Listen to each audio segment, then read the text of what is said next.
Mayor Kaufman. Here. Councilmember Bergen. Here. Councilmember Coombs. Present. Mayor Pro Tem Gardner. Here. Councilmember Drinsky.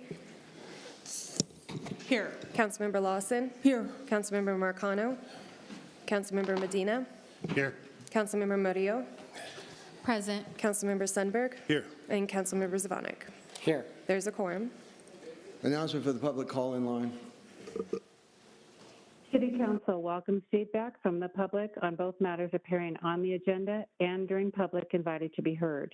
If you would like to speak and have not already spoken to an operator, please press *3. For those watching on Channel 8, call 855-695-3475 and press *3 when connected. You will hear a prompt confirming you're in line to speak to an operator and then be able to continue listening to the meeting.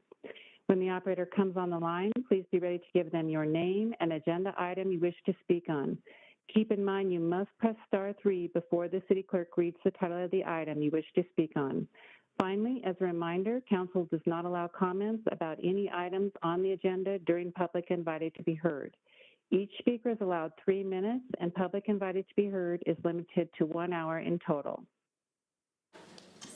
El Consejo Municipal de la Ciudad de Aurora da la bienvenida a la opinión de sus habitantes y otros vecinos en asuntos comparecientes en la agenda y durante la invitación a la audiencia. Esta sesión tiene disponible interpretación en español. Por favor, háganos saber si usted necesita este servicio. Recuerde que el Consejo no permite comentarios de la audiencia mientras se dirigen asuntos de la agenda del día. Por favor, confirme su turno y espere a la invitación para comentario público. Gracias. Please join me in an invocation. O Lord, our God and our Father, we come to you and we ask that you would look upon this particular gathering tonight to keep us safe and guide us in our decisions. Bless our city with honorable citizens, industry, and sound education and good government. Unite our community together, even though we come from different backgrounds. We pray that there be justice and peace in our city. Give the city council and citizens the wisdom, direction, and sensitivity to the business and proceedings before us tonight. Hear us, therefore, as we commit this meeting to the help of our community. Public invited to be heard. I'm sorry. Please join me in the Pledge of Allegiance. I pledge allegiance to the flag of the United States of America and to the republic which stands, one nation, under God, indivisible, with liberty and justice for all.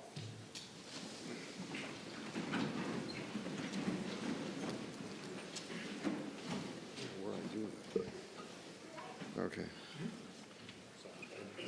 Motion is in order for the approval of the minutes from November 27, 2023.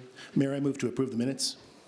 Moved by Councilmember Sundberg, seconded by Councilmember Bergen to approve the minutes of November 27, 2023. Discussion? Mayor. Councilmember Coombs. So I just have a change on the discussion of the public defender, or I'm sorry, of the commissions and the delay for the boards and commissions. I wanted to make sure it reflected that I stated that we had statutorily required boards and commissions, including the Public Defender Commission, that we were delaying by making that vote.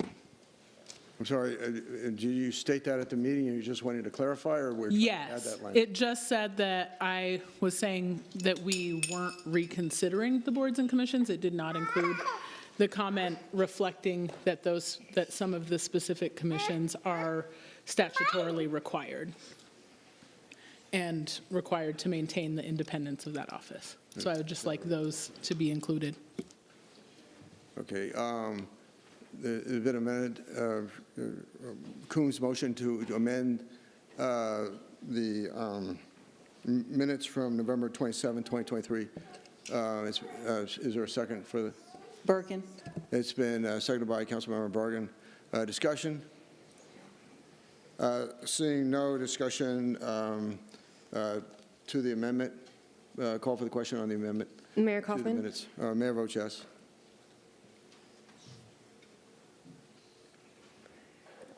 The motion passes to adopt the amendment proposed by Councilmember Coombs. And now we have the main motion from Councilmember Sundberg and Councilmember Bergen to approve the minutes. Further discussion on the motion to approve the minutes from November 27th, 2023.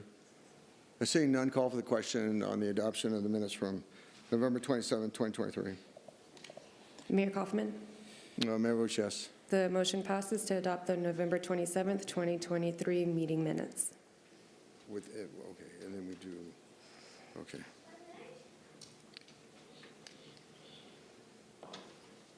Very well, the regular meeting of Aurora City Council for Monday, December 4th, 2023 is adjourned.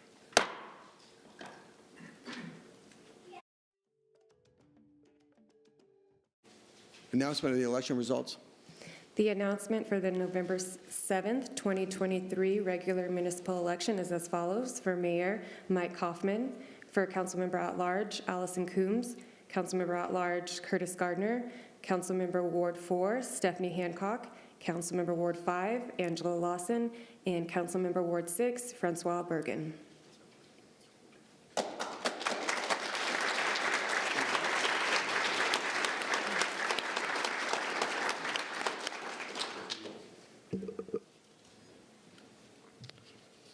Oath of office, swearing in and presentation of elected certificates to newly elected and re-elected council members. Sean Day, presiding judge. Yeah. Individually. Let's do it.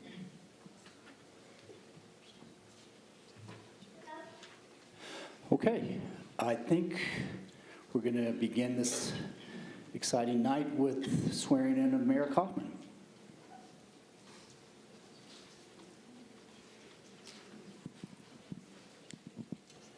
Mayor Kaufman, it's my great honor to administer the oath to you again, so if you'll please raise your right hand and repeat after me. I, Mike Kaufman, having been duly elected as mayor of the city of Aurora, Colorado, do solemnly swear or affirm that I will faithfully and impartially administer the affairs of such office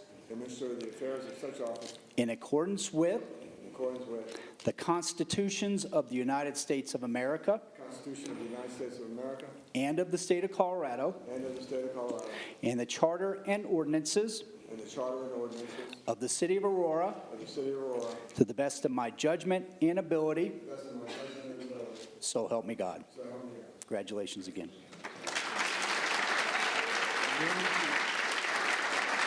We'll have you sign your oath first, and then I'll sign, and then you just have the certificate here. So make sure that, yep.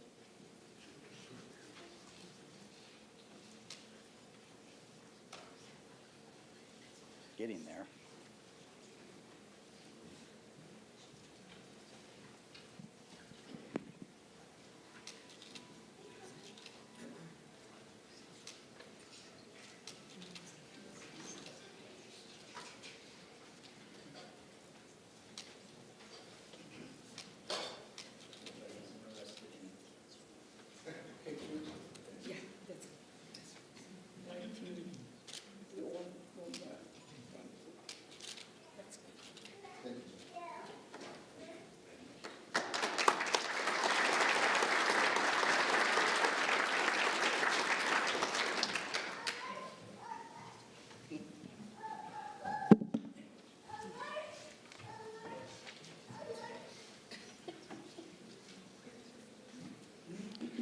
Councilmember at-large Allison Coombs.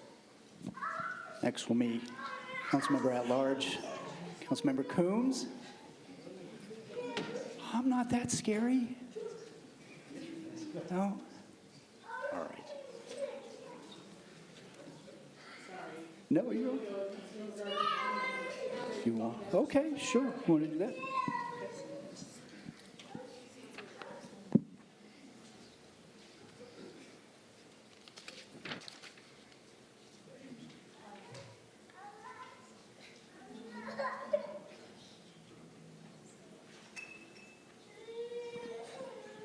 Councilmember at Large Curtis Gardner. Again, it's my great honor to administer the oath. Number 2. So you raise your right hand and repeat after me. I, Curtis Gardner, having been duly elected to the City Council for the City of Aurora, Colorado, do solemnly swear or affirm that I will faithfully and impartially administer the affairs of such office in accordance with the constitutions of the United States of America and of the state of Colorado, and the charter and ordinances of the City of Aurora, to the best of my judgment and ability, so help me God. Again, congratulations.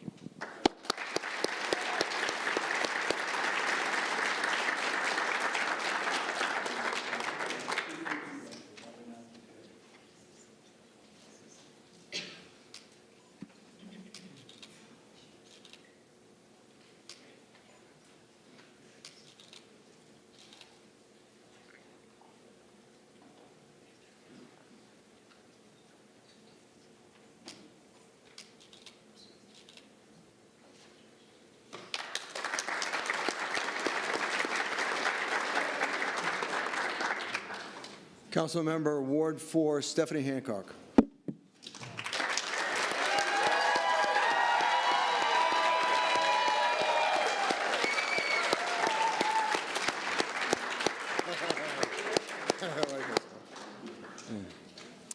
It is my great honor to administer this oath to you for the first time.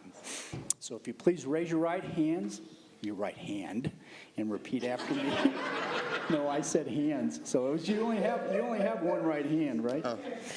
All right. If you repeat after me. I, Stephanie Hancock. I, Stephanie Hancock. Having been duly elected. To the City Council. To the City Council. For the City of Aurora, Colorado. For the City of Aurora, Colorado.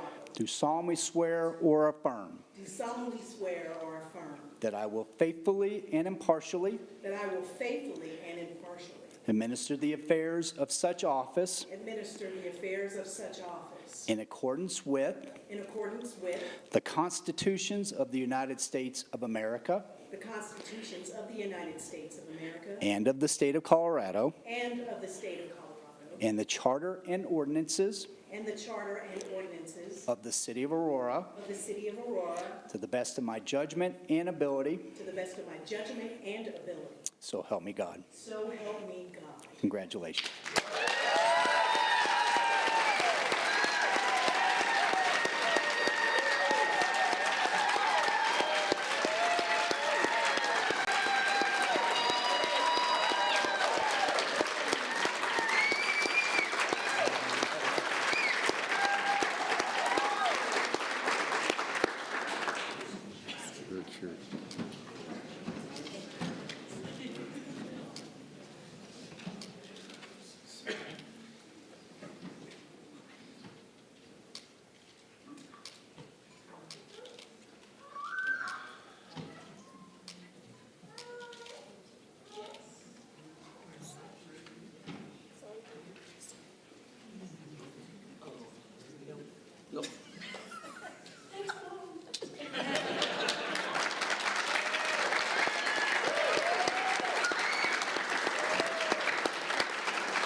Council Member Angela Lawson.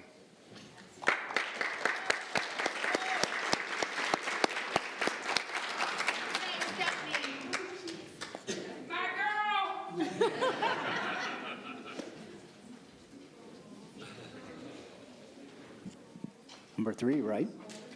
3. Congratulations. It's my great honor to administer the oath to you again. You already have your hand raised. If you repeat after me. I, Angela Lawson. I, Angela Lawson. Having been duly elected. Have been duly elected. To the City Council. To the City Council. For the City of Aurora, Colorado. For the City of Aurora, Colorado. Do solemnly swear or affirm. To solemnly swear and affirm. That I will faithfully and impartially. That I will faithfully and impartially.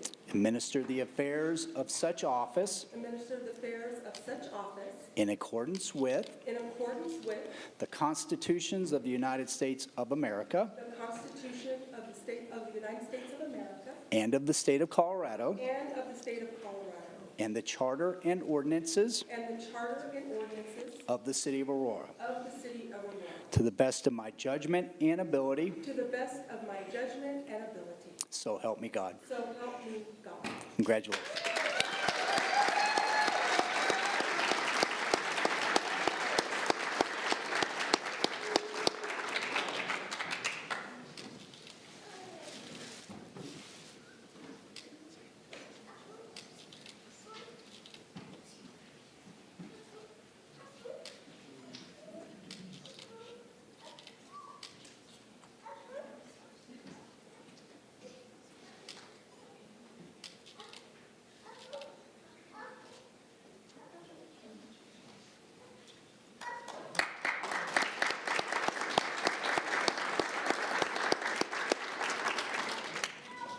Councilmember Ward 6, Francois Bergen.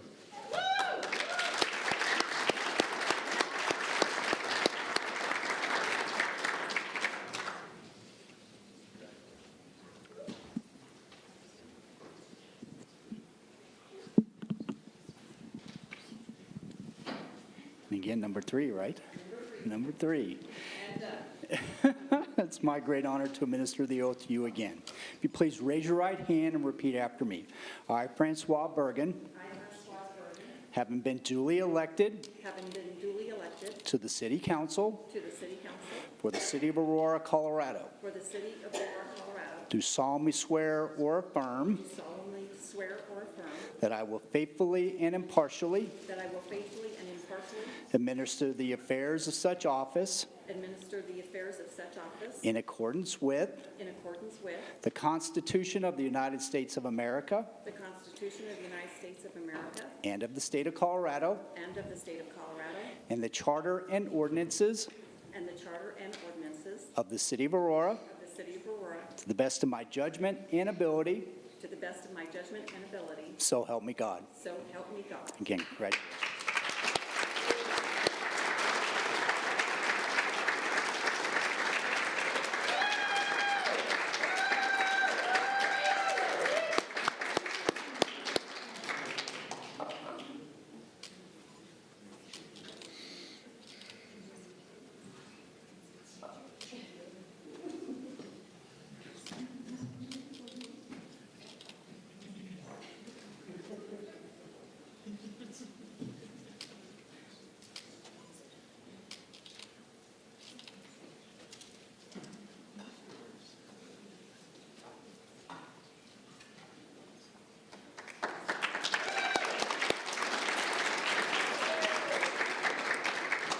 Councilmember at Large Allison Coombs.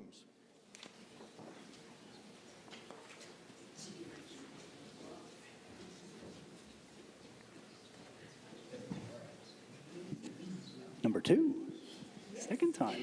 So if you raise your right hand and repeat after me. I, Allison Coombs, I, Allison Coombs, having been duly elected having been duly elected to the City Council to the City Council for the City of Aurora, Colorado, for the City of Aurora, Colorado, do solemnly swear or affirm do solemnly swear or affirm that I will faithfully and impartially that I will faithfully and impartially administer the affairs of such office administer the affairs of such office in accordance with in accordance with the Constitution of the United States of America the Constitution of the United States of America and of the state of Colorado, and of the state of Colorado, and the charter and ordinances and the charter and ordinances of the City of Aurora, of the City of Aurora, to the best of my judgment and ability, to the best of my judgment and ability. so help me God. Congratulations. Thank you.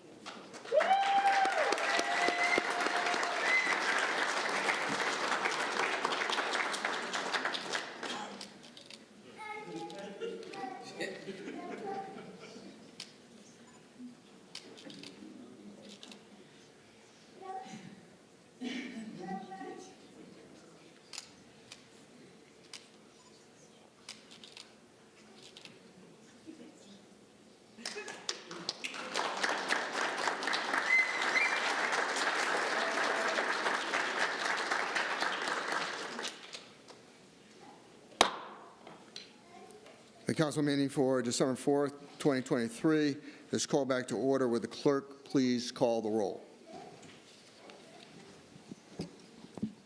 Mayor Kaufman, Here. Councilmember Bergen, Here. Councilmember Coombs, Present. Mayor Pro Tem Gardner, Here. Councilmember Hancock, Councilmember Drinsky, Here. Councilmember Lawson, Here. Councilmember Medina, Here. Councilmember Murillo, Present. Councilmember Sundberg, Here. and Councilmember Zvonek. Here. There's a quorum. Public invited to be heard. The first person we have is Hunter Parnell, followed by Casey Krisman.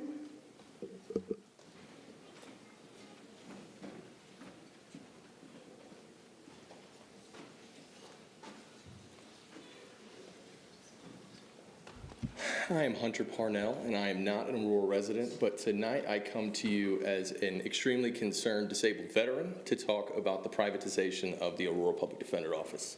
Like many of you, at the age of 18, I raised my right hand and said I would give my life for the Constitution. My father did the same, and in fact, every generation of my family has fought in wars dating back to the Civil War.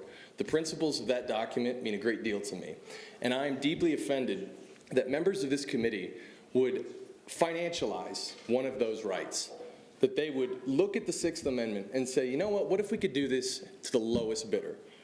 If somebody on this council proposed that we financialize the Second Amendment and tried to extract funds from the right to bear arms, you would be outraged, rightfully, as would I. If somebody tried to financialize the right to worship, you would be outraged, as would I. Because all of these rights are above financialization. They are above cost-benefit analysis. You have an office here who wins 80% of the cases that goes to trial and truly ensures that no person is deprived of life, liberty, or property without having the full due process of law. And now you want to turn around and offer $85 an hour to people to come and do that job. That is 1/3 the current market rate for criminal defense attorneys, and that is half of what you pay people who represent the government. How can you claim to be interested in the liberty interests of anyone when you would pay the government, the people, y'all, twice what you would pay somebody who is defending their liberty against the government? It laughs in the face of reason, and it is offensive to people like me who have put friends in the ground this very year fighting and defending that right. And maybe you view what I'm doing as political grandstanding, and you're free to do so. But maybe you might care about the fact that states that have pursued this route, paying well below market rate, inevitably end up with no one taking the contracts. The state of Massachusetts has been sued for this. The state of Wisconsin is being sued for this, where they have no one taking the cases, where people are getting released, their cases being dismissed, without anything happening to them because they are not getting the right to counsel. Maybe you guys want people to be released before they go to trial. I doubt it. Based off the things you say about wanting to be tough on crime, I doubt that. But that's what happens in places. It's happening in Oregon. It's happened in Washington. Maybe you go to the flat rate contract that you're proposing to contract with one law firm. Those have been challenged in Santa Cruz County, California. They have been challenged in Idaho. They have been challenged in Montana. They lead to years' worth of litigation that ultimately always ends up in the same place, an institutional public defender office. And I find it so deeply offensive that y'all would take an office that is doing all of this, that has exposed that the city attorneys who have violated people's right to confrontation and fair trial 1,000 times in the past 3 years, and you would want to get rid of the office that found that. When you put your request for proposal out, ask the contract attorneys if they are able to do the same type of systemic challenges to find that stuff. Thank you. Thank you. Casey Krisman, followed by Aaron Ralston. Good evening, esteemed members, and I'll start by saying that's a tough act to follow. He knows his facts and certainly knows what it means to sacrifice for this country. Folks, I come to you as a former public defender for the Aurora Municipal Courthouse, a local criminal defense attorney, and someone who is absolutely against the privatization of the public defender's office.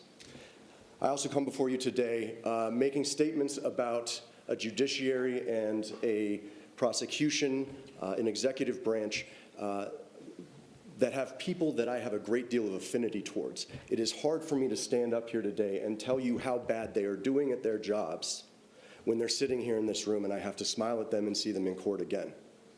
But the reality is just as the gentleman told me before, it is not the public defender who is the source of the problem here. I can tell you, as a member of the criminal defense community, that people don't want to take cases in Aurora. The discovery is backwards. We have to go out and make an appointment to, well, I'm not even going to get there. I don't have time for that. It's backwards. You guys know it's backwards. You have city attorneys who don't do any investigation on a case until the day before trial. This week, I had a case dismissed on Tuesday. The attorney would not speak with me prior to trial. On Monday, they spoke to the alleged victim about his bong being broken, and they dismissed it because he had evaded service the entire time. This woman spent thousands of dollars on her defense. I spent hours doing it, and just a competent prosecutor's office could have solved that problem. It is not the public defenders. And I will tell you that in the legal community, it is the public defenders who are the lone bright spot in the Aurora courthouse. They, in fact, are the ones that are standing up to the atrocities that are going on by the judiciary and by the executive. We need committed public defenders to be a ballast against this over prosecution and this I'm sorry, it's been a long day. What I do know is I'm told that there have been about 125 jury trials this year. We're on pace for that. Apparently, the previous record had been 70. When I was at the public defenders, I averaged about 1 to 2 trials a month. And it was torturous because we had to prep several of them at a day, at a clip. We had multiple trials set each day. If you ask a private company to try to take this on without the financial incentive, they won't be able to handle the workload. I know what it's like for the public defenders to prep for these trials 3, 4 deep at a time the night before trial and to do the absolute best that they can. And I encourage anyone to actually show up to a court or to a jury trial call on Tuesdays and Thursdays and see what it's like and see what those public defenders are actually doing when they're trying to protect the rights.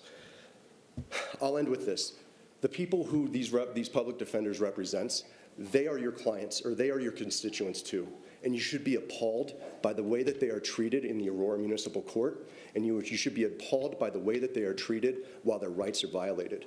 And the idea that we're going to take away the one office that's standing up for them is absurd. Thank you. Aaron Ralston, followed by Amelia Power. Hi, thank you for your time today. My name is Erin Ralston. I am Clinical Director with Aurora Mental Health and Recovery and would like to speak in support of the current Public Defender's Office model. A few years ago, Doug Wilson and I created Aurora Sustained. This program is an early intervention model embedded within municipal court to support clients through the justice process and help them access mental health, substance use, and case management resources. This program is not currently supported by the city. It's funded through State Competency Fines Committee. We've worked side by side with the lawyers and employees of the Public Defender's Office and learned firsthand the depth of their passion to support those who are in need, as well as the myriad of barriers faced by the population that relies on them. I would like to suggest a different way to think about the cost of eliminating this office, as I could stand up here and tell you stories about the human benefit. You've heard some of those, but I do think that we're talking about financial strategy at this point, and I do say eliminating purposefully because privatization eliminates the connectedness of this office to the other bodies, not only within municipal court, as well as the needed community partners and the resources that have been fostered over an extended period of time. When we think about return on investment, we often focus on the immediate return that is received for our direct investment. However, in this case, the investment in the Public Defender's Office is a wider spread return. The city may not feel that ROI directly either, as that return comes back to the city in the form of things like lower recidivism, lower costs for folks who are unable to meet their own basic needs, lower costs for city services in general. It's a ripple of increased stabilization within the community as we connect those among us to the support that they need. And the city may not directly feel that ROI unless they go looking for that data specifically.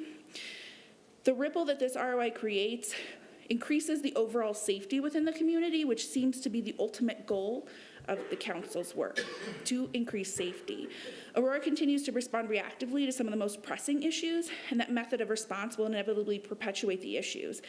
The ripple that's caused by privatization, on the other hand, is the exact opposite. It creates a generational ripple of increased reliance on the justice system, increased cost to public services, and overall trauma that research demonstrates has an impact on the stability and productivity of community members. My request is that you look beyond those immediate costs and review the ripples that this could cause within the community, as well as those ripples adding up very quickly in the future budgets of the city of Aurora, which as a community we really can't afford. I urge City Council to stop the efforts that have been done issuing the RFP under Resolution 2023-18. Thank you. Amelia Power, followed by Evan Davies.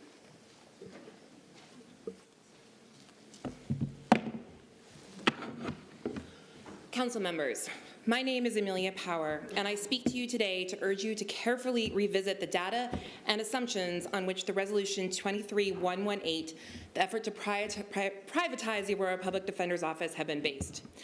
I am not an Aurora resident. However, I am a criminal defense attorney who regularly practices in Aurora Municipal Court.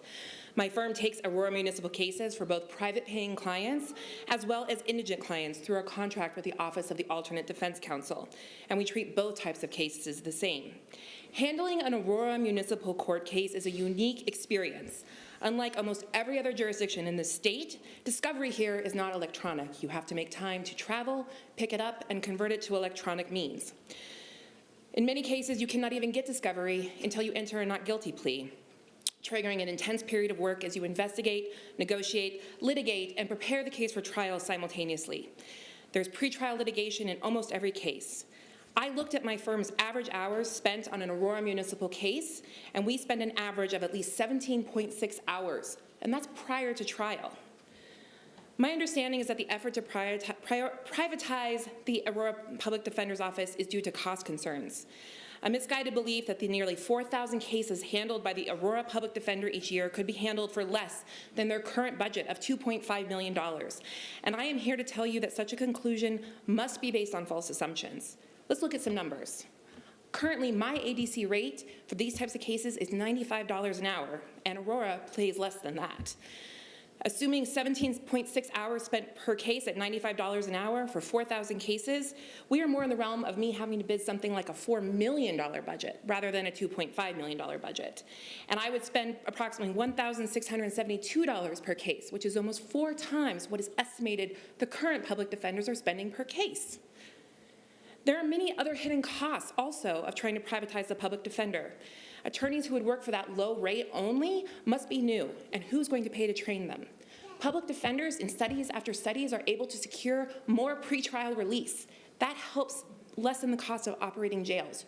Has that cost been figured into these estimates?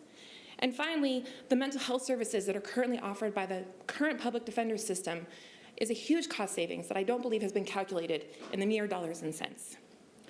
Ultimately, any private attorney who bids for a contract for less than $2.5 million would only be able to do so by cutting significant and concerning corners and violating the United States and Colorado constitutions because they could not provide the effective defense that is required. The citizens of Aurora deserve to have a robust, efficient, and meaningful indigent defense organization. The misinformed rush to a request for proposal does not properly account for what the actual cost must be and has abandoned the properly studies, and this council should properly study the costs before it moves forward. Thank you. Evan Davies, followed by Tasha Stewart. Council. My name is Evan Davies, and I'm currently employed in the Public Defender's Office as a licensed mental health professional with the Aurora Sustained Program. My statements tonight are to inform City Council of my personal observations and experiences related to mental health needs in the Aurora Municipal Court. I am not here to represent the Aurora Public Defender or to air grievances, simply to share my thoughts on an important issue with the city. During my time working in the Public Defender's Office, I've had the opportunity to work with an amazing group of dedicated attorneys who are passionate about the work that they do. I've also been part of the development and growth of the Aurora Sustained Program, which in partnership between the Public Defenders and Aurora Mental Health and Recovery provides much needed mental health services to clients that are criminally charged in this court. The goal of this program is to identify clients who may benefit from mental health or substance use services and connect them to treatment that they need. In doing so, we target and treat frequent drivers of criminal behavior. The Aurora Sustain program screens every single client that comes into the Aurora Aurora Detention Center, for mental health and substance use disorders. Additionally, every client who wishes to engage in mental health or substance use services receives an intake appointment before they leave jail that day. In the month of November, we had 20% of eligible clients in the jail leave with intake appointments scheduled. The Aurora Sustain program creates easy, direct access to treatment services by cutting through the red tape that keep many people from accessing the services that they need in our mental health system in Colorado. Before the Aurora Sustain program, there was no full-time mental health professional in the courthouse, and nobody was providing mental health screenings or services or resources to clients in the jail. Now we have someone there every day, Sunday through Friday, seeing clients before they go to court. Another benefit of our program is that we provide access and coordination of competency evaluations in the courthouse. The City of Aurora has no ordinance that specifically governs competency proceedings, and we help smooth that process. We streamline it by identifying clients who may have competency concerns and guiding them through that process. All the while, we're working with that client to try to make sure that they're engaged with the services that they need to be successful and not recidivate. This council has acknowledged the importance of mental health treatment in the city. The Public Defender's Office not only plays a critical role in helping this courthouse function, but it's the only office providing any access to mental health services in the municipal court. Having an in-house public defender provides a level of commitment and continuity of care for our clients suffering from mental illness that you simply would not and could not get from an outside contracting agency.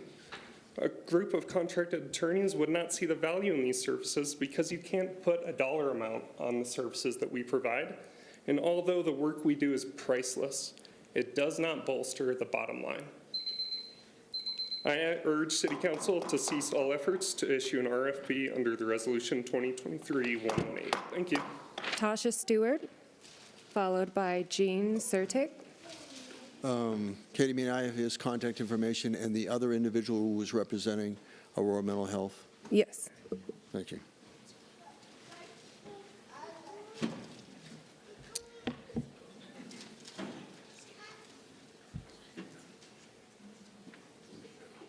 Greetings, the members of my city council. My name is Tasha Stewart, and I'm one of the chief public defenders in the Aurora Public Defender's Office.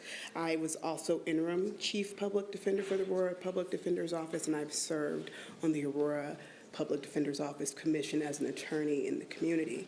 None of what I have to say today is on behalf of my employers, and none of my words necessarily reflect their views. I am a citizen and a resident of the city of Aurora and have lived here as an adopted city for the last 11 years as a homeowner and resident. It's disheartening as a resident to hear that the city's elected officials don't seem to take their constitutional duties to provide good and effective assistance of counsel to our neighbors as something to be defended and to be held precious. I am shocked that this very council would consider that our neighbors, the residents of this city, the people that pay taxes here, don't deserve the best, that providing effective assistance of counsel in a court of law that has the potential to take our neighbors' freedoms should be held, it should be something held against the potential to save $1 single million. I say $1 single million, and I contrast that with the cut of a 6% tax to businesses that's resulted to millions of potential revenue dollars not coming into this city. I say that as an amount that is less, that's more that is spent on our Aurora golf courses than what the city proposes to save by replacing the public defender's office. And that's shocking to me as a resident. To hear in my name that this city believes it's saving $1 single million in an area where the constitutional rights of our neighbors are at risk is heartbreaking. I attend a large number of these city council meetings, not in person, but online. And as a resident, it's horrifying to hear that the people that we elected to uphold the law and to govern this city in a way that serves every resident laugh and think of our neighbors as criminals, as so boldly yelled out and laughed at during our city's public budget session. Just because they receive a summons to appear in our courthouse.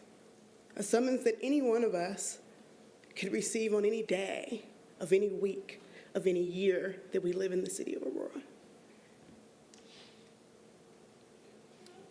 To hear that the city has put off providing an office funding that has been working diligently for this city on the off chance that one potential $1 million could be saved is shocking to me as a resident. I urge the city council not to pursue RFP efforts. Thank you. Jean Surtek, followed by KDOT.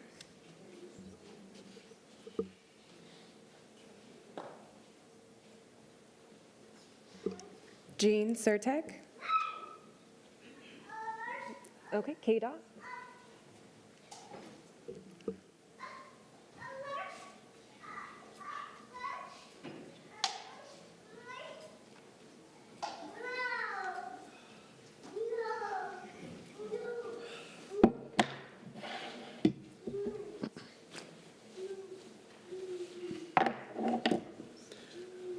This is for you, Mike Kaufman, failed city mayor, just in case you try to interrupt me. All right. All right. Stephanie Hancock, congratulations. Appreciate you being here. Don't know too much about you, but don't screw up, or I'll hold you accountable. Thank you, ma'am. All right. We got some business to attend to. City Council. What's going on with the public comment on YouTube? That needs to be open. That is a public forum. That is against the law. That is a First Amendment violation. I don't know who authorized that to be turned off, but that belongs to the people.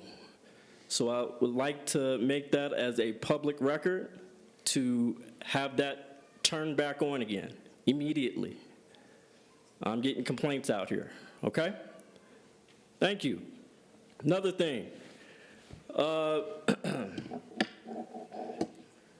We need to find out what's going on with Mr. Johnson and why he was assaulted by Aurora police, and we have a future lawsuit coming from him. I don't know if you guys know about that, but you need to get on the buck and find out what the hell's going on. Thank you. When it comes to the public defenders, I stand with you. I think it is pretty sad that you have to go to an outsourced private entity to have public defenders. Are we short-staffed, or what's going on? So we need an answer on that. So, but yeah, Mike Kaufman, unfortunately, you're still here. God, okay. Yeah, so everybody needs to tune up, get it right. Congratulations, Ms. Coombs. Much appreciated. Steve, you still look like an idiot. Ms. Piggy, I see you're still here. Oh, shut up. And, oh, no, you can shut up, whoever said that. I said. Yeah, and you can shut up after that. I'm talking. No, don't interrupt me. I got the damn gavel.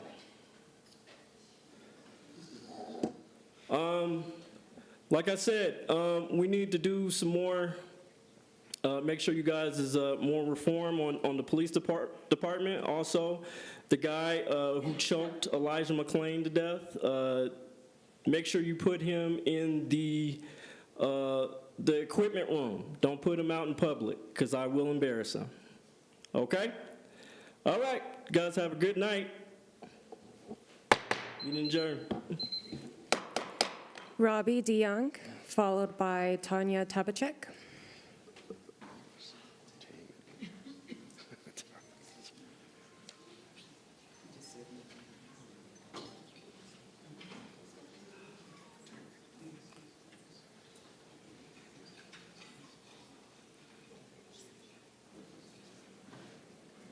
Sorry, my granddaughter is trying to call me. Well, I, for one, am very happy with the results. Very happy with the results. There's one other person I'd like to have seen up here, but that's okay. We got a good team. We got some good people. I don't care what anybody else has to say about that. I think our city council is the best that it's been.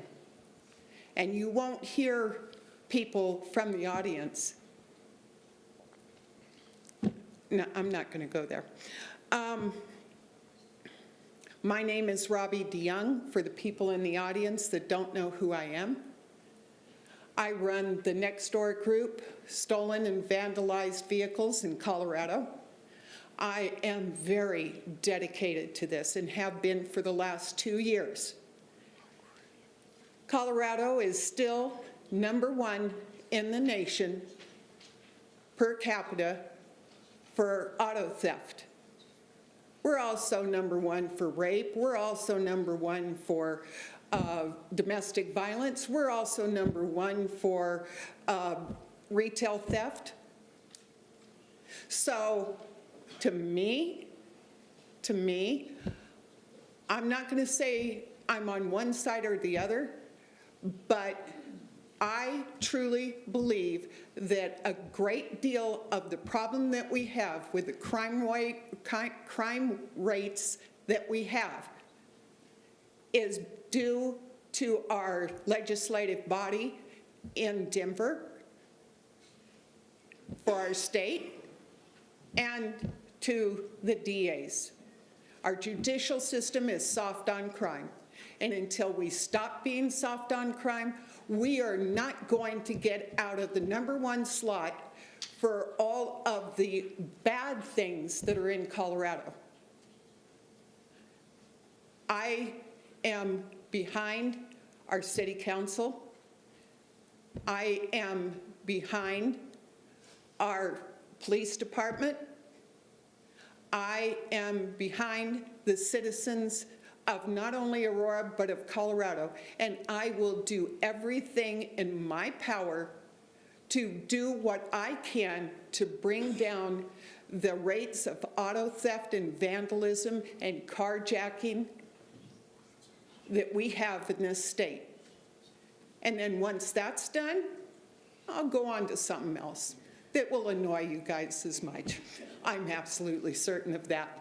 But again, thank you guys. I'm glad that the people I voted for, with the exception of one, is up here on the stand. Thank you. Tanya Tabachek.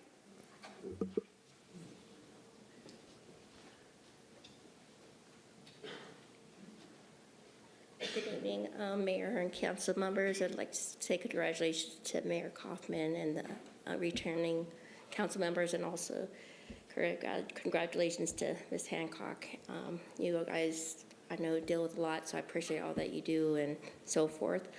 I know that in reference, my mom is not here. She couldn't call in, so she gave me something to say, and it was regarding the public defender. She goes, if the public defender is contracted out, then this means salary saved, no health insurance paid for, and input into some sort of RIA or such. But then you will have someone who knows Aurora's system and is vested in it, which is good. What do you think the people of Aurora want? That's what she wanted to say. Another thing is the crime. We have to take heed to our city. The citizens in Aurora need to be more out there with these hooligans on like Concord racing around in circles and no one really caring, to the street racers on their wheelies going on in the city. We need, as citizens, need to take back our city because it is important. So thank you. Okay, and we have one individual on the public call-in line. Haley, you're next. Go ahead. You have 3 minutes. Thank you. My name is Kaylee Tenbarge. I am here as a representative of the Defenders Union of Colorado, which is a union that a union for the state public defender system. But I'm here as a representative, Duck, standing in solidarity and support with the Aurora Muni Public Defender's Office and to urge the City Council against privatizing this absolutely necessary and constitutionally required work. Public defense is thankless work. It takes a toll both emotionally and physically. The high volume of cases means that the work is always a grind, and the people who do this work are not in it for the money, they're not in it for the glory, but rather they are sacrificing this much time and energy because they are so passionate about indigent defense and passionate about providing quality representation to the most vulnerable members of Aurora City. As state public defenders, the Defenders Union of Colorado knows that we simply could not do our jobs without our siblings in Aurora Muni PD. According to the RAND Corporation 2023 National Study on Public Defender Workloads, Colorado state public defenders carry about 4 times the number of cases that we can ethically carry. Thousands of cases go through the Aurora Muni Public Defender's Office, on top of the thousands of cases that go through the state public defender's office. Our siblings in Aurora Muni share that load because they share our calling to show up every day in the fight for justice and fight for indigent defense. And I believe you'll be hard-pressed to find attorneys with equivalent expertise or cost effectiveness. I know others have already talked about some of the data, but I just want to point out, at least within the state public defender system, it costs about $646 per case for a public defender, whereas the cost per case when it is handled by the Office of Alternate Defense Counsel, there is about $1,581. At least within the state public defender system, it's almost double to go with a private attorney. And I think that you will find that it is much the same if you attempt to privatize the Aurora Muni PD. Overall, you have an office that cares about this work and cares about providing that constitutionally required representation and cares about doing it not because of the money, but because they are so passionate. And so the Defenders Union of Colorado, we stand with our siblings in Aurora Muni PD, and we urge you against privatizing their office. Thank you. That was the last individual. Land acknowledgement. The City of Aurora acknowledges that we gather on the territories and ancestral homelands of the Cheyenne, Ute, Arapaho, and Lakota peoples, past and present. We also recognize the 48 contemporary tribal nations that are historically tied to the lands that make up the state of Colorado. Indigenous peoples have remained committed to the stewardship of this land over many centuries. As these words of acknowledgement are spoken and heard, the ties that these nations have to their traditional homelands and to their vital place in the ecosystem are renewed and reaffirmed, and we are called to be better stewards of the land we inhabit as we continue to work to meet the needs of our entire community. Adoption of the motion is in order for the adoption of the agenda. Mayor. Councilmember Zvonek. Motion to adopt the agenda. Moved by Councilmember Zvonek, seconded by Sundberg. Seconded by Councilmember Sundberg for the adoption of the agenda. Discussion? Seeing no discussion, call for the question on the adoption of the agenda.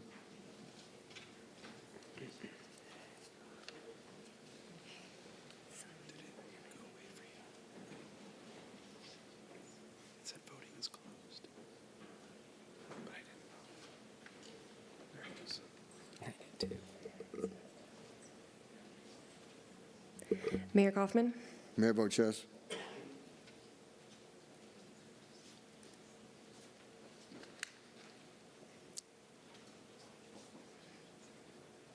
Yes. Okay. Councilmember? It's not, We'll send us somebody over there. probably operator error. Councilmember Sundberg? Yes. Okay. The motion passes to adopt the agenda. Next item before us is the adoption of the consent calendar motions, item 14A1 to 14A4. Mayor, Councilmember Bergen. motion to approve 14A1 through 14A4. Moved by Councilmember Bergen, seconded by? Mayor, second. Seconded by Councilmember Lawson to approve the consent calendar motions, item 14A1 to 14A4. Discussion? Mayor Jurenski, Councilmember Drinsky. I know, I tried to fight this fight before, but it just seems we're going nowhere. For 14A1, did city staff check with Mile High Harley Davidson in Aurora for the award of these police motorcycles? Mile High Harley Davidson has 2 locations, one in Parker, one in Aurora. It is a massive, massive Harley Davidson dealership. Why do we continue to not give business to Aurora businesses? I would like an answer on this. You need to pull it. Councilmember Drinsky, then your motion then is to pull 14A1? Yes. Very well. I'll second that. Okay. Moving to second to pull item number 14A1. Are there any other amendments? Seeing none, adoption of the consent calendar motions, item 14A2 to item 14A4. Discussion? Seeing none, call for the question on the adoption of the consent calendar for motions, item 14A2 to item 14A4.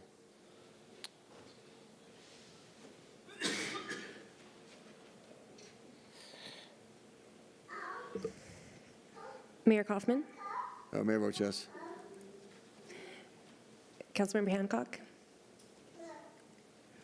The motion passes to adopt the consent calendar for motions with item 14A1 removed. Will the clerk now please read the title to item 14A1? Item 14A1 is consideration to award a single-source contract to Pikes Peak Harley-Davidson, Colorado Springs in the amount of $88,319.72 for the purchase of 4 Harley-Davidson motorcycles for use by police. A brief presentation by staff.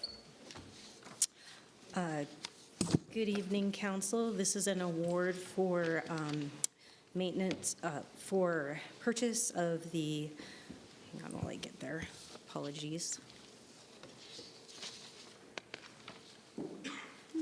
4. There's a lot here. 14A1.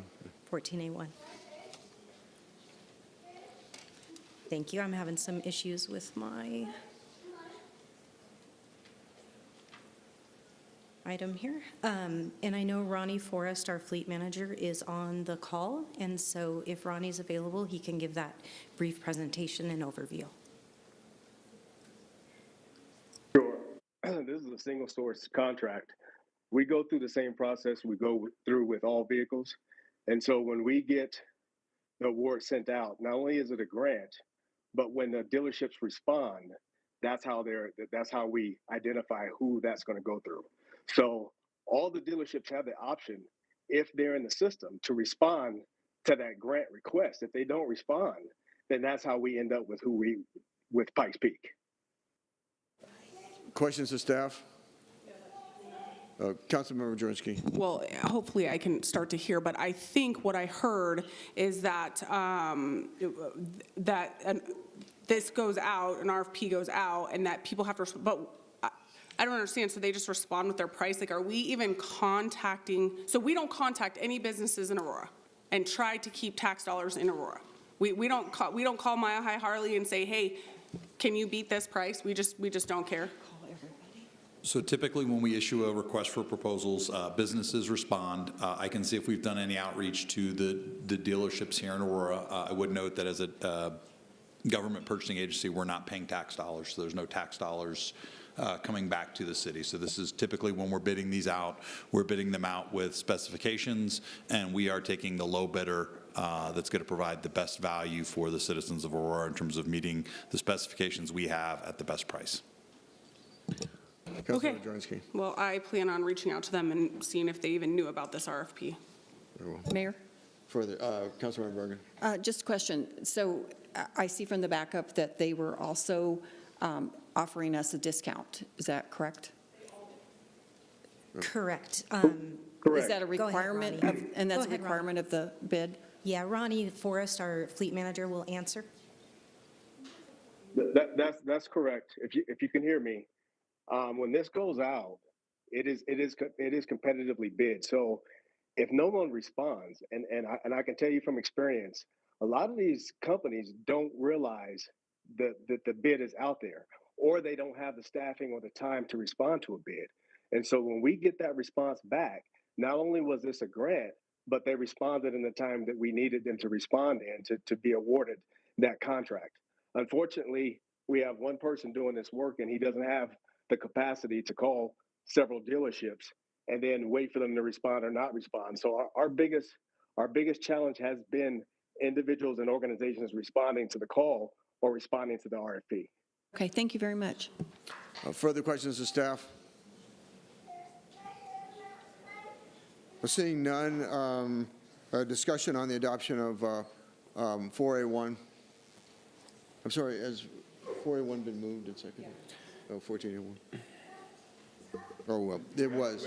We need a motion and a second for this item. Okay, motion is in order on the approval of 14A1. Mayor, Councilmember Bergen. motion to approve 14A1. It's been moved by Councilmember Bergen, seconded by? Zavonic. Seconded by Councilmember Zavonic to approve item 14A1. Discussion? Seeing no further discussion, the question before us is the adoption of item 14A1. Call for the question. Mayor Kaufman, Mayor votes yes. Councilmember Hancock. Councilmember Hancock, how would you like to vote?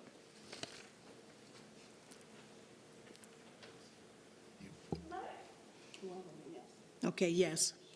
The motion passes to adopt item 14A1. The next item before us is the adoption of the consent calendar, resolutions, and ordinances. Item number 15A1. Mayor, motion to approve 15A1. Moved by Mayor Pro Tem Gardner, seconded by? Medina. Seconded by Councilmember Medina to approve item number 15, adoption of the consent calendar, resolutions, and ordinances. Discussion?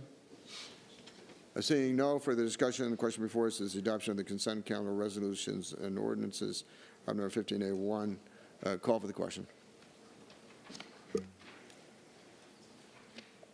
Councilmember Hancock, how would you like to vote? Yes? Okay, the motion passes to adopt the consent calendar for resolutions and ordinances. Clerk, now please read the title to item number 17A. Item 17A is introduction of ordinance 2023-65, amending section 50-255 of the City Code pertaining to conditions of probation. Motion is in order. I'm sorry, brief presentation by staff.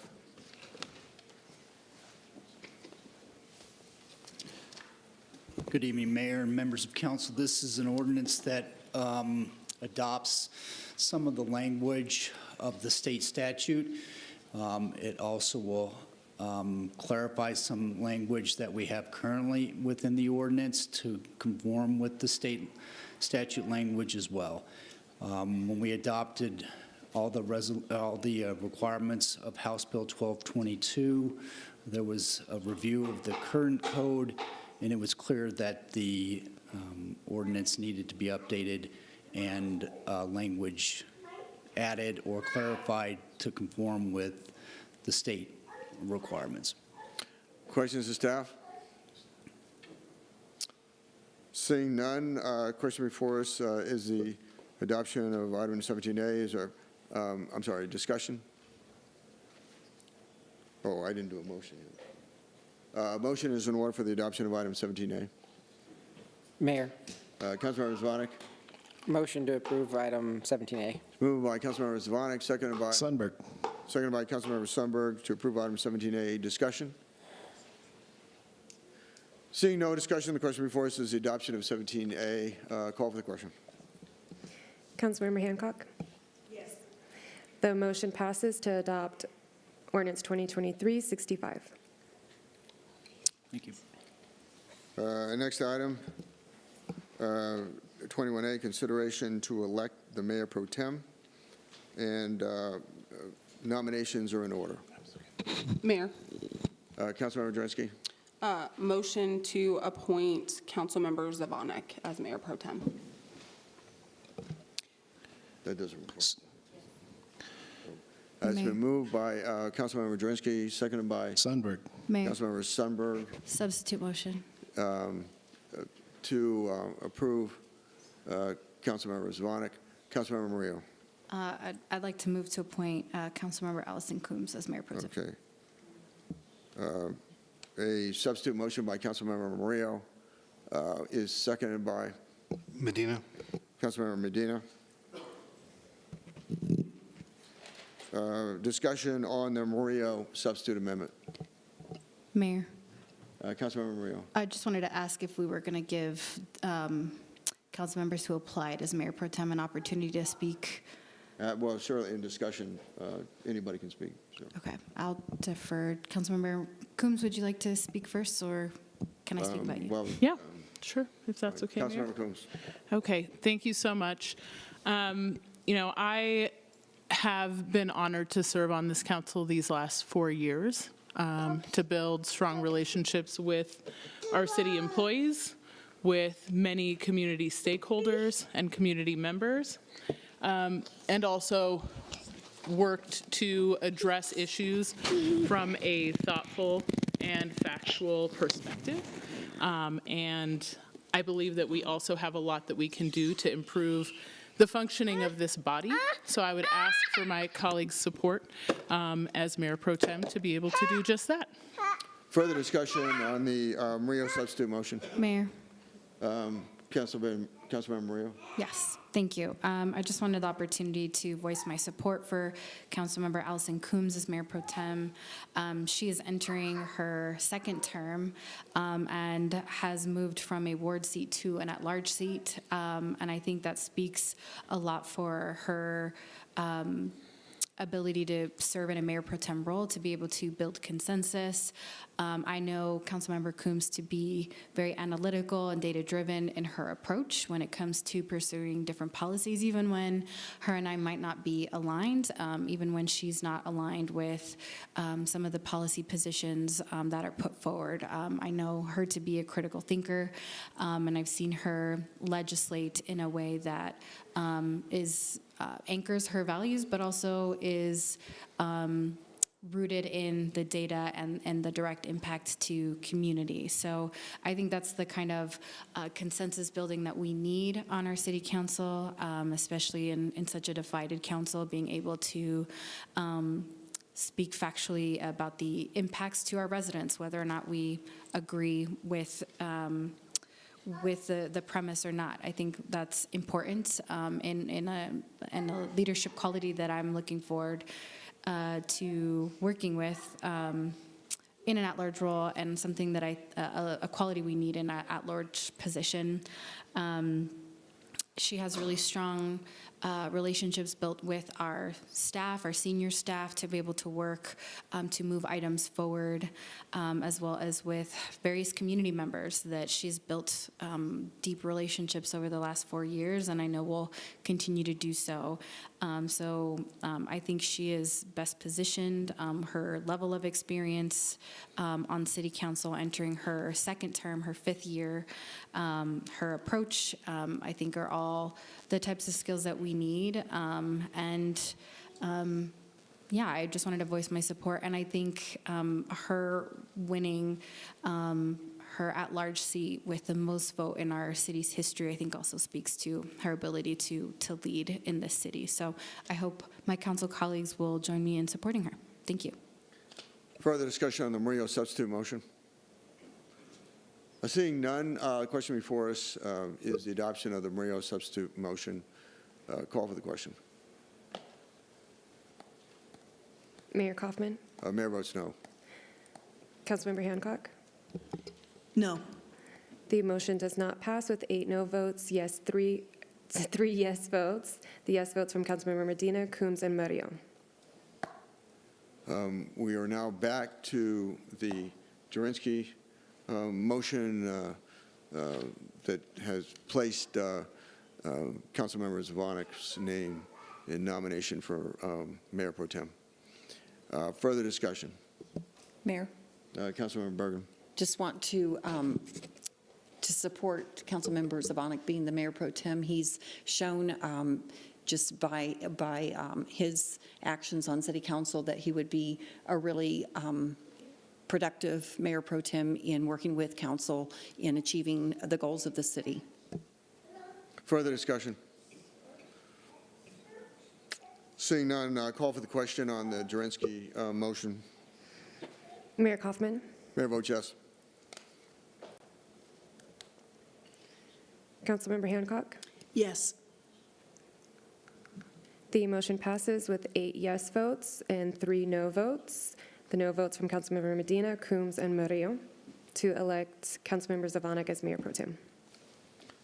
Congratulations, Mayor Pro Tem Zvonik.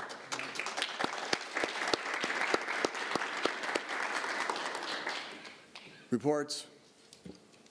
The mayor has no report. Councilmember Lawson. No report. Councilmember Gardner. No report. Councilmember Coombs. I'm sorry. Councilmember Jurenski. Yes, I have a report that I would like to bring to the attention of the people of Aurora. You might have seen the story on 9 News tonight. It aired at 6 o'clock. The people of Aurora have a right to know what is going on in this city. First, I would like to state that the city of Aurora is not a sanctuary city. Councilmember Lawson brought forward a resolution some years ago that the city of Aurora is not a sanctuary city. However, Denver proudly prides themselves on being a sanctuary city. But here's what's going on in this city, and here's the raw truth. I had an employee of mine on Friday, this past Friday.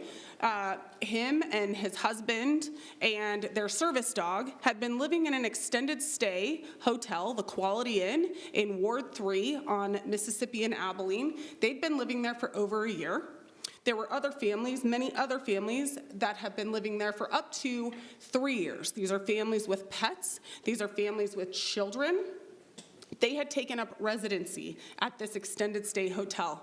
What the people of Aurora need to know is that Denver Mayor Mike Johnston, without the consent, without the approval of his city council, the contract has not even been signed yet, is renting out our hotels in Aurora and busing migrants into this city and filling up our hotels.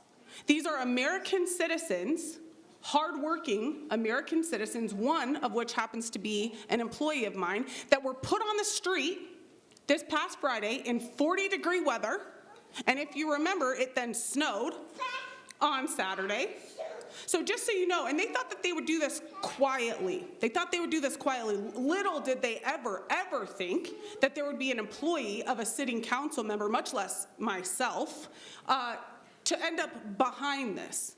So to the people of Aurora, I want you to know this is the Quality Inn on Mississippi and Abilene, and this is Denver Mayor Mike Johnston busing migrants into the city of Aurora, taking up our hotels and throwing out American citizens, Aurora residents, onto the streets. And that is my report.